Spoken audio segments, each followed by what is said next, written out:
안녕하세요, 제이리스의 장재원 과장입니다. 오늘도 고객님한테 소중한 차량을 인도를 마치고 이렇게 좋은 리뷰를 드리기 위해서 찾아왔는데요. 오늘은 제가 국산차를 가지고 왔는데 부의 상징이라고 할 수도 있는 자동차를 가지고 왔습니다. 먼저 차량부터 한번 보시겠습니다.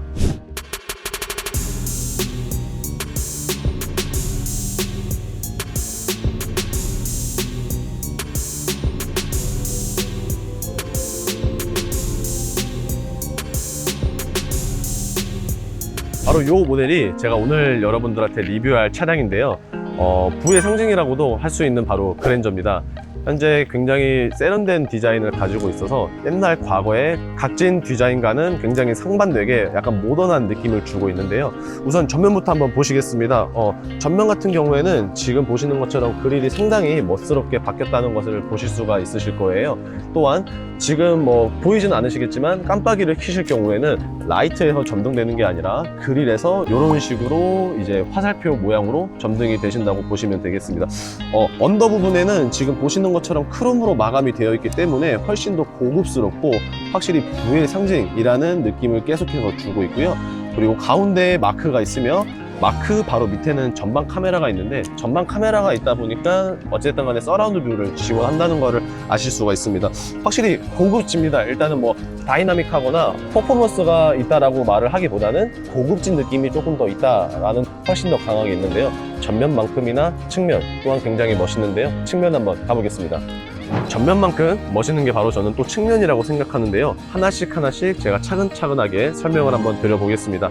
자, 우선 휠입니다. 휠 같은 경우에는 18인치로 들어갔는데 19인치로 해줬었어도 되지 않았을까라는 조금의 아쉬움은 있습니다. 물론 20인치까지 했었으면 좋긴 하겠지만 그러면은 간섭이 좀 들어갈 것 같고 조금 더 1인치만 좀 올려줘서 19인치로 해줬었으면 좋지 않았을까라는 생각을 하고 전반적으로 휠 디자인은 무난합니다. 굉장히 못나지도 않았고 굉장히 잘 만들어졌다고 생각을 하고 있고요. 또 전면만큼이나 측면에서도 굉장히 많은 크롬들을 보실 수가 있는데요. 몰딩 부분들이 지금 보시는 것처럼 전체적으로 다 크롬으로 덮여져 있고요. B필러 같은 경우에는 이제 하이글로시로 마감이 되어서 굉장히 믹스 매치가 조화롭게 아주 잘 되고 있습니다.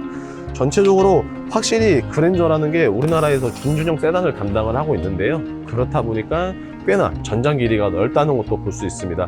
이 전장 길이가 넓은 만큼 휠베이스도 같이 넓어질 텐데 제가 그런 부분에 대해서는 이따가 내부 촬영으로 한번 여러분들한테 소개를 드리도록 하고요. 마지막으로 외관의 트렁크 그리고 후면 한번 넘어가 보도록 하겠습니다. 가시죠. 외관의 마지막인 후면으로 넘어왔습니다. 전면 그리고 측면과는 다르게 후면 같은 경우에는 굉장히 빵빵하고 웅장한 느낌을 많이 준다고 저는 생각을 하고 있는데요. 일단은 전체적인 실루엣도 굉장히 마음에 들고 있고요. 그리고 현대라는 로고를 기준으로 아래 그랜저에 이제 레터링이 있고요. 굉장히 깔끔하고 럭셔리하다는 이미지를 동시에 주고 있습니다. 우선 럭셔리하다는 이미지를 주고 있는 이유는 언더 부분의 마감을 전면과 동일하게 크롬 재질을 사용하였다는 거고요. 그 다음에 깔끔하다는 거는 이유를 두 가지를 댈 수 있는데 첫 번째는 이제 배기구를 안쪽으로 넣어서 바깥에서 봤을 때 따로 육안에 띄지 않기 때문에 훨씬 더 깔끔한 인상을 주고 있습니다. 그리고 두 번째 깔끔하다는 이유는 바로 트렁크를 여는 버튼인데요.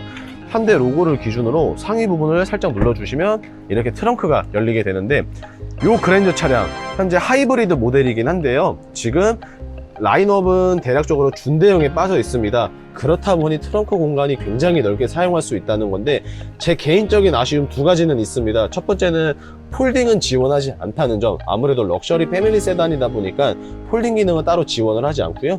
그 다음에 하이브리드이다 보니까 언더 부분에 배터리라든지 안전 제어 장치들이 곳곳에 숨어 들어가 있기 때문에 언더는 따로 쓰지 못한다는 게 아쉬운 점. 대신에 기본적인 트렁크가 워낙 넓다 보니 이런 부분 충분히 커버를 할 수 있을 것 같습니다. 자, 그랜저 하이브리드 전체적으로 외관에 대해서 설명을 한번 드렸는데요. 과연 내부는 어떻게 구성이 되어 있을지 지금 바로 내부로 한번 들어가 보겠습니다. 외관을 어느 정도 맞추고 이렇게 이제 실내로 들어왔습니다. 우선 시동을 현재 걸어놓은 상태인데 이 차량 같은 경우에는 하이브리드이다 보니까 굉장히 정숙함을 보여주고 있는 게 가장 큰 장점이라고 생각을 합니다. 또 연료가 아무래도 가솔린이 들어가는 건 맞지만 전기에 대한 모터 에너지도 함께 같이 쓰고 있기 때문에 연비가 굉장히 좋은 것도 아주 칭찬해주고 싶은 부분 중에 하나라고 생각을 합니다. 이제 실내 리뷰를 한번 시작을 해보도록 할 텐데요.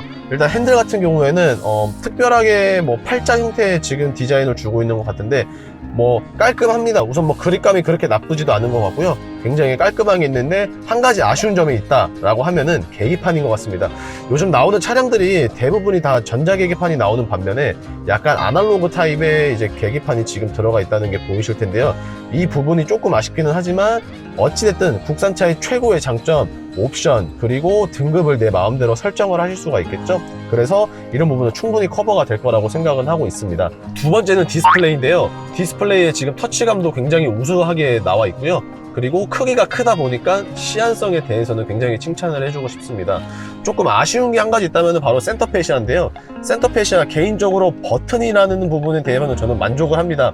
터치는 아무래도 직접 보면서 눌러야 되기 때문에 그 부분에 대해서는 저는 버튼을 칭찬을 해주고 싶은데 가운데 바로 이 부분을 저는 조금 불편하다고 여겨졌습니다.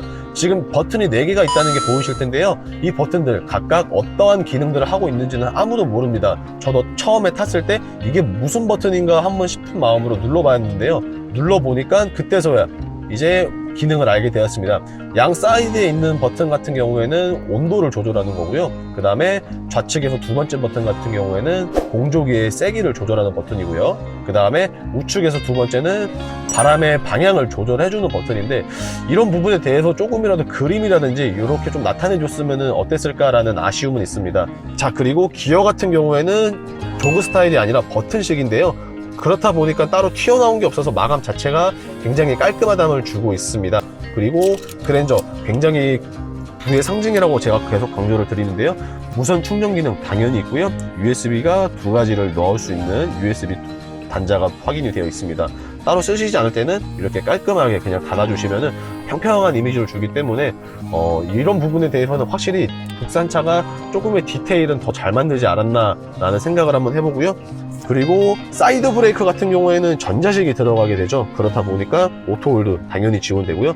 컵홀더 2개 있고요. 보기 싫으신 분들은 마찬가지로 깔끔하게 해주면은 모든 부분에 대해서 이렇게 닫아주시면 굉장히 깔끔하게 처리를 하실 수 있다는 것을 보여줄 수 있습니다. 어느 정도 이제 1년에 대해서 알아봤습니다. 확실히 정숙하다는 거를 칭찬을 해주고 싶을 만큼 현재 시동에 걸려있는지도 잘 모를 정도인데 어쨌든 이 차량 패밀리카로도 많이들 쓰고 계십니다. 과연 뒷자리는 공간이 얼마나 될지 제가 직접 한번 타보고 여러분들한테 생생하게 한번 전달을 해드리겠습니다. 가보시죠. 2열로 넘어왔는데요. 1열보다 오히려 2열이 더 넓은 것 같다는 기분이 들고 있습니다. 지금 보시는 것처럼 제가 딱 정자세로 앉아있음에도 불구하고 레그룸은 사실 그렇게 넉넉한 편은 아닙니다. 어쨌든지 간에 제가 키가 176인데 180 정도만 되어도 조금의 간섭이 있지 않을까 싶은 마음은 있습니다. 대신에 레그룸이 깡패라고 할 수 있습니다. 지금 제 손바닥 한 뼘도 훨씬 더 넘는 공간이 레그룸으로 나와 있는데요. 참고로 운전석의 시트 포지션을 앞으로 최대한 당긴 게 아니라 제가 운전하는 시트 포지션에 맞췄음에도 불구하고 굉장히 넉넉함을 보여주고 있습니다. 확실히 굉장히 넓습니다. 마치 회장님이 된 것 같은 기분이 들고 있는데요. 이 차량 같은 경우에는 패밀리카로 왜 쓰이는지 딱 앉아보면은 바로 누구나 인정을 하실 수밖에 없습니다. 대신에 아쉬운 점이 뒷좌석에서도 2가지나 존재를 하고 있는데요. 첫 번째는 선블라인드가 없다는 점이 조금 아쉬운 점이 있고요. 두 번째는 가운데 공조기 시스템은 있습니다. 물론 공조기 시스템은 있지만 그랜저급인데도 불구하고 투존 에어컨밖에 들어가질 않아서 따로 뒷좌석에서는 온도 조절이 안 된다는 부분, 이 부분은 굉장히 아쉬운데 그래도 뭐 흔히들 말하는 방지턱이라고 하죠. 가운데 방지턱도 없어가지고 중간에 앉는 사람이 발을 올려도 굉장히 편할 것 같은 기분은 확실히 들고 있습니다. 어쨌든 불만족스럽다라는 생각보다는 훌륭하다, 만족한다, 선호도가 굉장히 높다 라는 생각으로 가득 차게 된 그랜저였습니다. 지금까지 그랜저를 보여드렸는데요. 저는 사실 굉장히 마음에 들고요. 아버님한테 제가 따로 선물로 사드리고 싶을 정도로 만족감을 크게 느꼈습니다. 오늘 영상 여기까지 마치고요. 제가 바깥으로 나가서 최종적으로 한번 리뷰 드리도록 하겠습니다. 지금까지 그랜저 하이브리드에 대한 차량을 알아봤는데요. 확실히 부의 상징이라는 타이틀이 왜 있는지 다시 한 번 더 실감을 하게 되었고요. 이 차량 같은 경우에는 지금 반도체 이슈 때문에 많은 공급은 되고 있지 않습니다. 하지만 장재원 과장에게 리스 장기 렌트로 문의를 주신다면 원하시는 날짜에 최대한 빠른 납기를 약속을 드리겠습니다. 이번 영상이 마음에 드셨으면 좋아요와 구독 그리고 알림 설정까지 해주시면 제게 있어서 큰 힘이 되고 있습니다.